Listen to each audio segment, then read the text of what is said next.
Achieving energy independence has long been a goal for countries throughout the Americas. The majority of attempts to accomplish this aim have centered on the commodity of oil. Venezuela and Mexico have been the region's leading oil producers, but lack of investment to keep their industries productive has led to a continuing decline in oil output. The future of energy in the Americas is changing, though, and dramatically, especially in the country of Canada. Their advanced technology will allow the nation to extract oil in such copious quantities it could meet their energy needs for decades to come. There are obstacles, however. As correspondent Jessica Stone reports from Alberta, one thing preventing Canadians from realizing their energy independence pipe dream is a pipeline.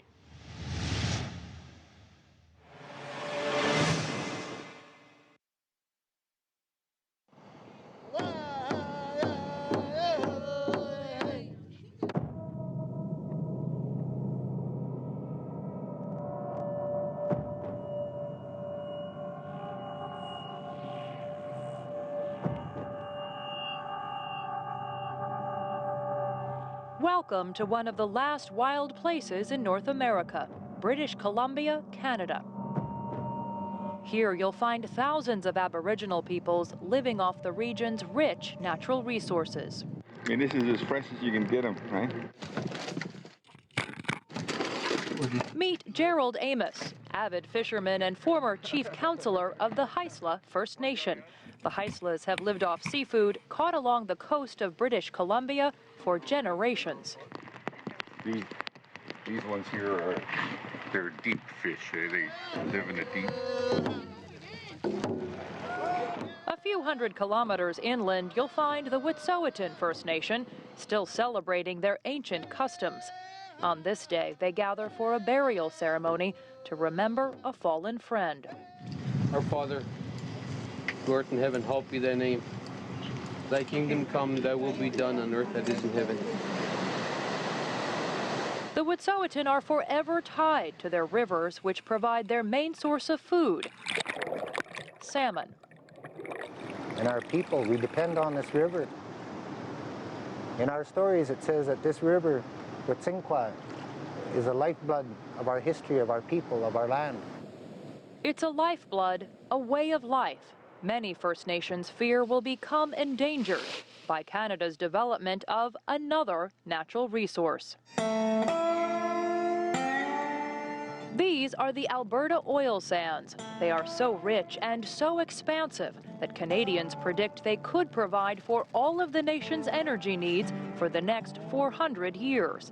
The oil sands are the world's third largest proven source of oil, and the world is invested in bringing this oil to market.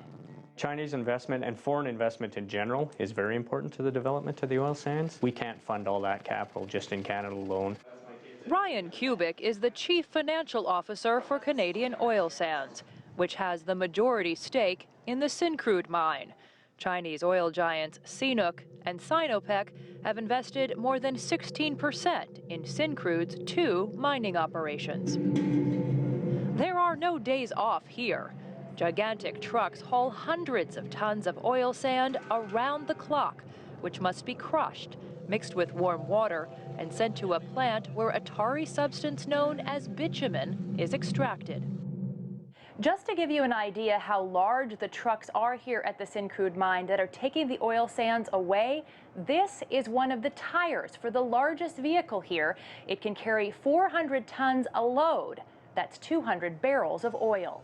The majority of the oil sands, though, are too deep underground to be mined by shovel, and instead must be extracted from the sands with steam under heavy pressure. With these 9 well pairs on this pad, we're producing approximately 21,000 barrels of oil.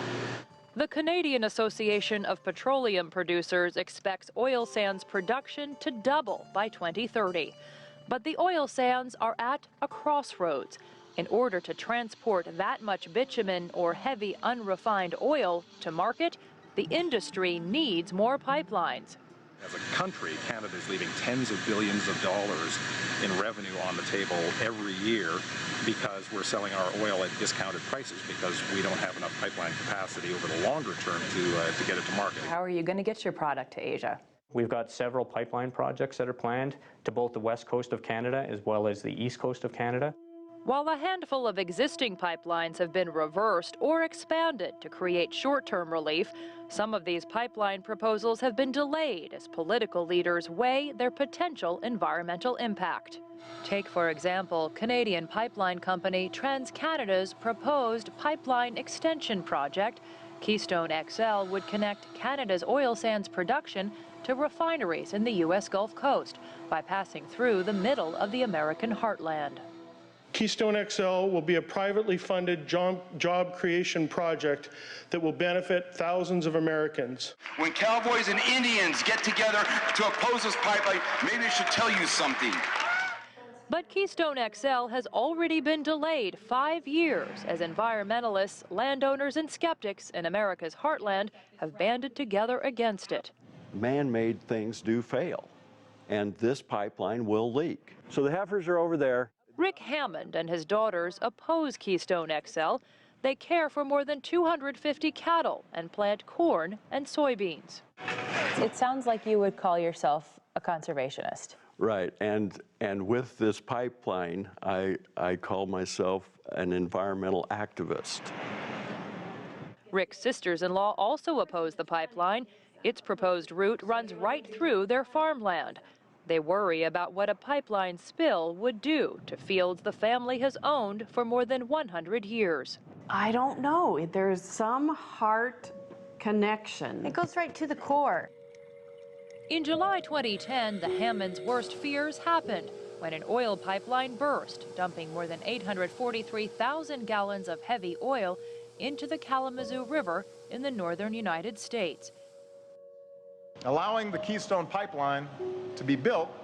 U.S. President Barack Obama has said he will allow Keystone XL to be built, provided it does not contribute to greenhouse gas emissions.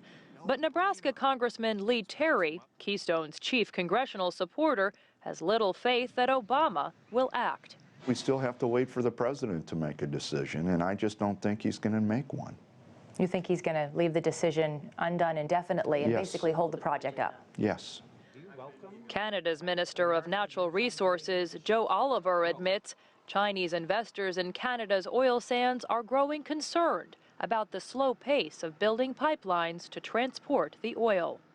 That if you don't get Keystone, will that speed up the process of building a westbound pipeline to China? It will intensify our need to diversify our market to the burgeoning Asia-Pacific area. There's a market, there's a resource, and what we need to do is build the infrastructure to deliver it. Pipeline company Enbridge has proposed the Northern Gateway Pipeline to do just that. It would travel 1,200 kilometers across First Nation land, from the oil sands in Alberta to the port of Kitimat, British Columbia. The port of Kitimat here behind me makes a lot of sense as the destination point for the Enbridge pipeline. It's a deep water port that doesn't freeze over in the winter. But even more important than that is the fact that it's closer to Shanghai, China than either of the ports in either Vancouver, British Columbia or San Francisco, California. But Northern Gateway has been delayed nearly 10 years, due in part to strong opposition from environmentalists and First Nation groups. Enbridge counters that 2/3 of the Aboriginal peoples along the pipeline route have taken an equity share in the project. Upriver, where the Wet'suwet'en smoke their salmon harvest, John Ridsdale, known as Chief Namox, has banned all pipelines from the territory over spill concerns. There cannot be a monetary value put on what we have. The day we put a monetary value on our culture, on our food, on our life, on our water, is the day we're not Wet'suwet'en. Gerald Amos of the Haisla First Nation feels much the same way. That's where the Enbridge terminal would be. Out here on the open water, he finds himself witnessing more and more industry setting up shop at the port of Kitimat. While the Haisla have approved some development on their land, they oppose the Enbridge pipeline. Gerald says an oil spill is inevitable, especially as heavy crude tankers approach the port. Just the amount of rocks. I mean, it's riddled with reefs and you know, and the windstorms that are out there are unparalleled, you know, in terms of wave size and just the sheer force of the wind. I think there's a pretty good understanding of what's at stake in terms of an actual oil spill. And the majority of people that I know aren't willing to take that risk. You know, an oil spill will pretty much end life as we know it. John Carruthers is the president of the Enbridge Northern Gateway Pipeline Project. He says the company has added millions of dollars in safeguards to the project in response to public concerns. We can't guarantee that there won't be a spill, but that's why you go to such great assurances and learnings from what was happening. Despite the delays, Carruthers remains optimistic that the pipeline project will be approved next year. So you don't think that your investors are concerned about the length of time it's taking to get this project approved? I think we're all concerned about, well, one, how long will it take and what will the decision be? I think that's just, I mean, that is the process we're going through. Are you going to stick it out? You've seen that we're very committed, but we're very committed for two basic reasons. One, it's a fundamental need for Canadians to get full value for its resources. In the meantime, Canadian oil will be traveling by rail. The industry has already responded with that rail transportation that 5 years ago you wouldn't have thought would happen. So as Canada seeks new markets for its abundant energy resources, the oil sands and pipeline politics are at a watershed moment, waiting to see if the oil companies can strike a balance between profit margins and public safety. The more than 2,700-kilometer Trans-Canada Keystone Pipeline would carry over 800,000 barrels of oil a day to refineries in Texas. President Obama's decision on the project is expected sometime next year.